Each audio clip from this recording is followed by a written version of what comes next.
Have you ever been, speaking English and it feels like there's this little translator living inside your head, constantly taking words, flipping them to your native language, figuring out the response, then flipping it back? Oh, absolutely. That mental back and forth. Like a secret barrier, isn't it? Yeah. Really slows things down, makes fluency feel just out of reach for so many people. It's completely understandable why it happens, though. I mean, your brain's just trying to make connections, right? Using what it knows best. Sure, connecting new stuff to old stuff. But the reality is it adds this extra layer, an often unnecessary step to every single thought when you're trying to communicate. That's a really clear way to put it. And that leads us right into why we're doing this deep dive today, specifically for you listening. Yeah. Our mission really is to help unlock that crucial skill. How to actually think directly in English, like a native speaker seems to. We've been digging through quite a bit of research, sources that kind of cut through the usual advice, offering some solid strategies and some pretty surprising insights into how language processing actually works. And this really matters, doesn't it? Yeah. Because getting past that internal translation, it's not just about talking faster. Not at all. It's about really getting the language more intuitively. It builds confidence, makes your conversations flow much more naturally. You're essentially paving a direct highway in your brain. A direct highway, I like that.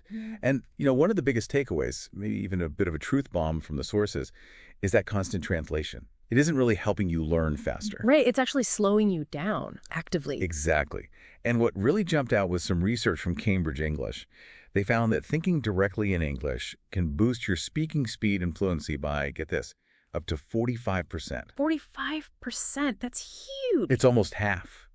That's a massive difference, a huge leap towards just communicating without that friction. It's fascinating because, we translate because the brain defaults to the familiar, to our first language. It feels like the easiest path. But like you said, it's kind of like driving a car, but having to stop every few seconds to consult a map written in a completely different language. Yeah, okay, that's a great analogy. Super inefficient, breaks the whole flow. Exactly, breaks that natural rhythm of thought and speech. So that really nails the why this is such a hurdle. But let's get into the how. Because for a native speaker, it just seems, automatic. Right. If I say, I'm starving, I don't consciously think, okay, translate very hungry into English. It just happens. So what's going on in their brain that we're aiming for? Is it like flipping a switch, suddenly you just stop translating, or is it more gradual? It's definitely more of a spectrum, I'd say. Not really an on-off switch, but the aim is to shift way over towards that direct connection end of the spectrum. Oh, yeah. For a native speaker, it's immediate. There's a concept, maybe an image, an emotion, and boom, the English word is right there. No middleman. No translation middleman bogging things down. So our goal with the strategies we're going to talk about is to train your brain to build that direct link between the English word and its actual meaning, its concept, its feeling, moving away from relying on your first language as that constant bridge. And the encouraging part is you can actually train your brain to do this. It's achievable. Absolutely. We're talking about moving from, say, okay, dog means chin or perro, to just instantly picturing a furry thing wagging its tail when you hear dog. Exactly that. So, okay, let's talk tools. What did our sources suggest works to actually start making this shift happen? Right, let's get practical. The first big one is focusing on visual vocabulary.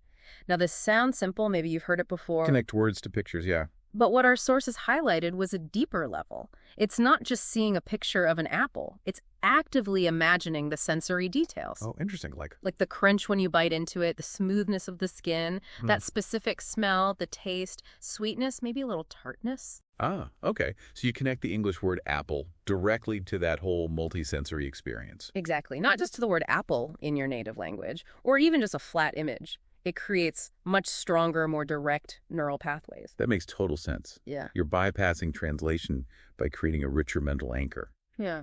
Okay, what else? I know another one that came up a lot was, talking to yourself. Narrating your daily life. Yeah. Which I admit, when I first read about this, I thought, this sounds kind of weird. Walking around, talking out loud. Felt a bit silly, maybe. A little. But the sources really pushed it. And honestly, once I tried it, even just saying simple things like, okay, I'm making coffee now, or where to put my keys, you actually feel a difference. You do. And a little tip we found was to push beyond just actions. How so?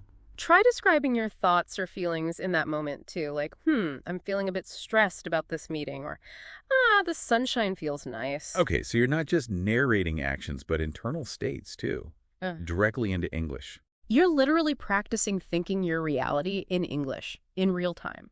That feels like really active brain training. Okay, so visual sensory input and narrating your life. What's next? Another key one is setting up what we call translation-free zones. Translation-free zones, like specific times. Yeah, maybe start small, like 10 minutes a day. And during that 10 minutes, you make a pact with yourself.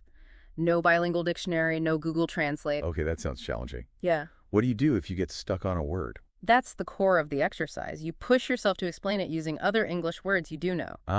Okay, so if you wanted to use the word generous, but couldn't quite grab it instead of looking it up? You try to explain it in English. Like, it's when a person likes to share things easily, or someone who gives things to others often. Gotcha. So you're forcing your brain to stay within English, to make connections between English words and concepts. Exactly. It strengthens those English to English pathways. It's tough at first, no doubt, but really effective for breaking the translation habit. That leads nicely into thinking about media consumption, right? How we use TV shows, movies, podcasts. Yeah, absolutely. So beyond just passive listening, another strategy is active engagement with English media. What does active mean here? Well, one approach is starting with English subtitles on. You watch and read. Okay, standard practice for many. Right. But then the next step is crucial. Challenge yourself to turn them off, even for short periods. Oh, okay, take the training wheels off. Exactly. The key here isn't just understanding the plot. It's about noticing how native speakers actually phrase things, their intonation, the common expressions they use naturally, without you having that subtitle crutch reinforcing translation. So you start internalizing the natural flow and patterns of thought in English. Precisely. And then there's my personal favorite, which the sources really emphasized, shadowing. Ah, yes, shadowing. Very powerful. And it's more than just repeating words, isn't it? Much more. It's about active mimicry. You listen to a short phrase or sentence from a native speaker. Like from a podcast or a show. Yep. You pause it, and then you immediately repeat it out loud, trying your best to match their exact speed, their rhythm, the ups and downs of their voice, the intonation. So you're training your mouth and your brain to work together at native speed. Exactly. It helps integrate the sounds directly with the meaning and bypasses that analytical translation part of the brain. You're connecting sound, meaning, and production directly. All these strategies seem to connect back to a bigger idea in language learning. I know Dr. Stephen Krashen's work came up. Absolutely. Krashen, a huge name in language acquisition. His core idea that really applies here is about comprehensible input. Explain that a bit. It basically means the most effective way to learn is by being exposed to English that's just slightly above your current level. Understandable, but still a little challenging. So not too easy, not overwhelmingly hard. Right. And these strategies we've discussed, the narration, the translation-free zones, engaging with media, shadowing, they all actively help you get and process that kind of input and also produce output. Which underlines why that consistent daily immersion is so important. Whether it's podcasts like this one, YouTube, reading, trying conversations. Exactly. It lets your brain soak up the natural rhythms and patterns without constantly stopping to translate. And you have to be patient, right? Totally. I mean, think about it. Native kids take years to become fluent. Progress comes from that steady, deliberate practice, not some magic overnight fix. So true. Okay, so maybe we should quickly recap the main takeaways from this deep dive. Good idea. So point one, that internal translation habit, totally natural, we get it, but it's a major fluency blocker. It slows you right down. And point two, native speakers aren't translating. They're thinking in direct ideas, images, feelings. The English word is directly linked to the concept, no middleman. Right. And the actionable strategies we talked about to help you build that direct link are? First, using that enhanced visual vocabulary, connecting words to rich, multisensory images, not just other words. Then, narrating your daily life out loud in English actions, thoughts, feelings to practice real-time thinking. Implementing those translation-free zones, even just 10 minutes a day, forcing yourself to explain things in English using other English words. Strategically using English media, starting with subtitles, then bravely turning them off to absorb natural patterns. And finally, practicing shadowing, mimicking native speakers' speed and rhythm to connect sound, meaning, and production directly. And underpinning all this, remember Dr. Krashen's point about consistent, comprehensible input. Keep feeding your brain the right stuff. Absolutely. So now it really is over to you, the listener. Here's a gentle challenge. Pick just one of these strategies. Maybe the daily narration or that 10-minute translation ban. Whichever one resonates most. And commit to trying it consistently, even for just a week or two. Yeah, see how it feels. Notice any shifts in your thinking or speaking flow. And maybe take a second. Just imagine, what would it actually feel like to not have that constant translation happening in your head anymore? Yeah, to just think a thought and have the English word just be there, effortlessly.